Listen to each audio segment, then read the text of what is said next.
Hello dear friends, मैं doctor कंचन तलुकर। मैं स्त्री रोग तज्ञ और टेस्टी बेबी कंसल्टेंट हूँ और पिछले 10 वर्ष से पुणे में कार्यरत हूँ। आज हम हमारे pregnancy week by week series में 17th week of pregnancy discuss करने वाले हैं।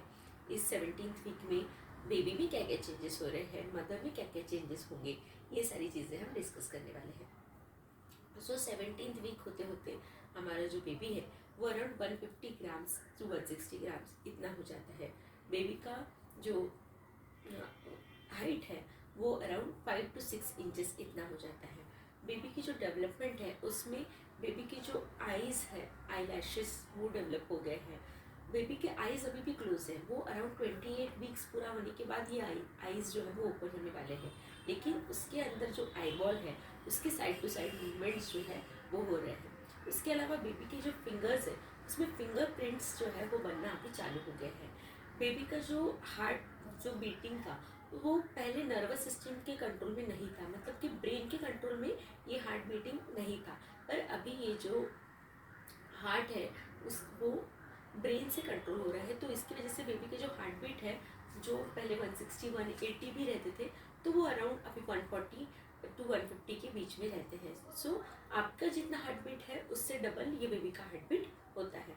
इसके अलावा बेबी के जो डेवलपमेंट है उसमें बोन्स जो है वो अभी ऑसिफाइड हो रहे हैं, मतलब कि बोन की डेंसिटी अभी बढ़ रही है, उसमें कैल्शियम डिपोजिशन जो है वो प्रॉपरली हो रहा है।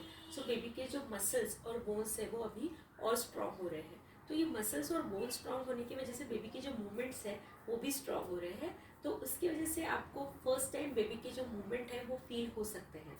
तो फर्स्ट टाइम जब बेबी के मूवमेंट्स फील होते हैं तो उसे हम क्विकनिंग ऐसा कहते हैं।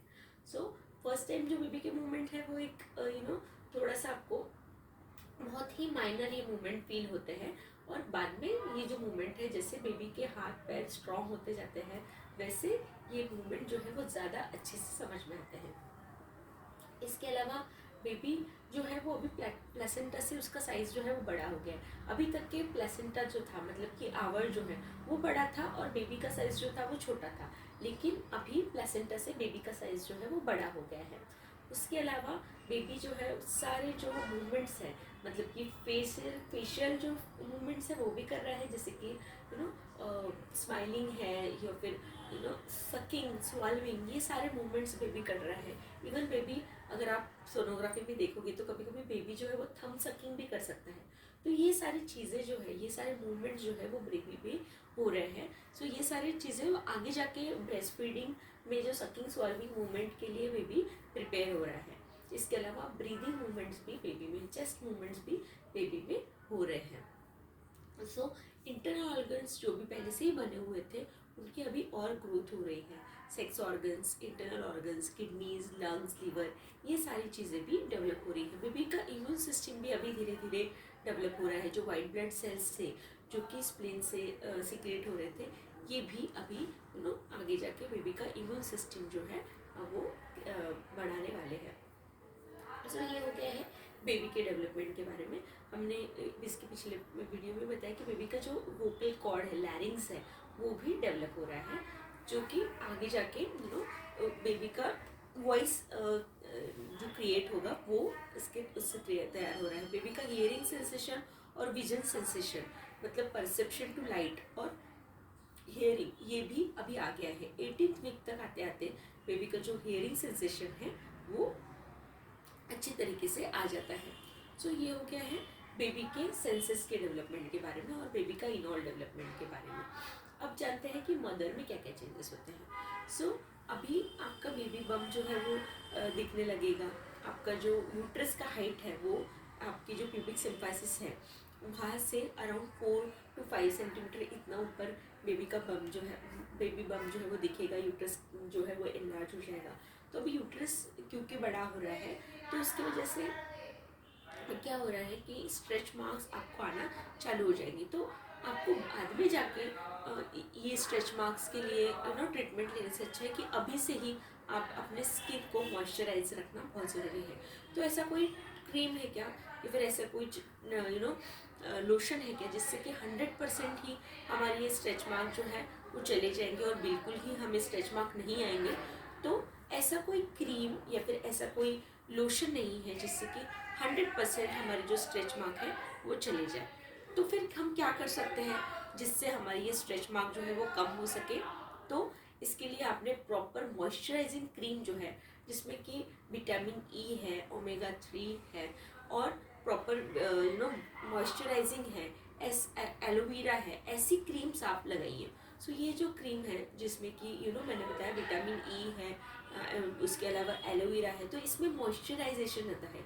तो अगर जितना स्किन का हाइड्रेशन अच्छा रहेगा उतना स्ट्रेच मार्क्स आने के चांसेस जो है वो कम रहेंगे। पर 100% ऐसा हम नहीं बोल सकते कि हाँ ये क्रीम लगाने से या फिर ये पर्टिकुलर मॉइस्चराइजिंग क्रीम लगाने से आपके स्ट्रेच मार्क्स जो है वो बिल्कुल नहीं आएंगे, ऐसा बिल्कुल नहीं है। लेकिन हाँ, हाइड्रेशन रखना, आपका खुद का डाइट अगर आप अच्छा रखते हो, आपका खुद का अगर डाइट न्यूट्रिशियस रहता है तो उसकी वजह से भी स्किन का हाइड्रेशन अच्छा रहता है।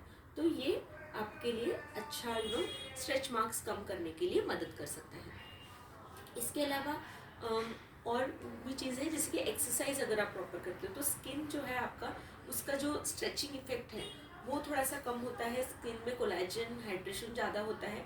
तो एक्सरसाइज भी एक इम्पॉर्टेंट चीज़ है जो कि स्ट्रेच मार्क्स कम करने में बहुत इम्पॉर्टेंट है। इसके अलावा अगर एकदम रैपिड आपका वेट गेन हो रहा है, जैसे कि कभी कभी किसी को वेट गेन की वजह से भी स्ट्राया हो जाते हैं, स्ट्रेच मार्क्स हो जाते हैं। तो ये स्ट्रेच मार्क्स जो है मतलब कि आपको जो पेट के निचले हिस्से में, और किसी किसी को ब्रेस्ट और थाई में भी ये स्ट्रेच मार्क्स आते हैं। तो ये जो स्ट्रेच मार्क्स हैं वो आपको एकदम ज़्यादा वेट गेन होने की वजह से भी हो सकते हैं। तो ये वेट गेन जो है वो धीरे धीरे होना, प्रॉपरली होना, ये भी बहुत ज़रूरी है। अगर ये बहुत ही ज़्यादा एक महीने में अगर आपका वेट गेन हो रहा है तो वो भी रिस्पॉन्सिबल रह सकता है ज़्यादा स्ट्रेच मार्क्स आने के लिए। अब हम जानेंगे कि क्या क्या और चेंजेस होते हैं। तो स्ट्रेच मार्क्स के बारे में हमने डिटेल में बात की। उसके अलावा क्या क्या चेंजेस रह सकते हैं? तो ब्रेस्ट एनलार्जमेंट हो रहा है, आपको थोड़ा सा कॉन्स्टिपेशन रह सकता है क्योंकि प्रोजेस्टेरॉन हार्मोन रिलीज हो रहा है नो। सो ईस्ट्रोजन अभी नहीं है, प्रोजेस्टेरॉन हार्मोन है मेनली बॉडी में। तो ये जो हार्मोन है वो क्योंकि यूट्रस को रिलैक्स करता है, उसके साथ हमारे इंटेस्टीन अतड़ियों को भी रिलैक्स करता है।